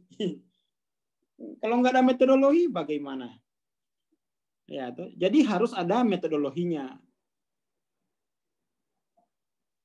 Lalu kemudian metodologi tadi terus search and research dipraktekkan sampai menjadi lifestyle, gaya hidup. Karena menjadi lifestyle, gaya hidup, dia akhirnya menjadi orang yang memperagakan itu. Naiklah derajatnya dia. Setelah menjadi gaya hidup, itu pasti naik derajatnya. Dia akan menjadi agen transformatif. Dia akan mengajak yang lain. Nah, naiklah dia derajatnya itu, dinaikkan karena dia sudah metodologi itu sudah menjadi itu. Dia sudah mau metodologi itu sudah menjadi dirinya. Kalau bahasanya agama itu, Quran itu sudah dirinya sendiri. Itu sudah jadi dia. Kalau sudah jadi itu pasti naik derajatnya dia. Dia akan menjadi pemimpin spiritual. Setidak-tidaknya bukan pemimpin mungkin, tapi pasti jadi pemimpin itu pada zamannya. Setidak-tidaknya dia menjadi penggerak motor spiritual di masyarakat. Akhirnya ini ngajak teman-temannya, ayo. Akhirnya kemudian tuh semakin larut di dalam life itu, living deeply, sehingga kemudian terjadilah collective transformation gitu ya.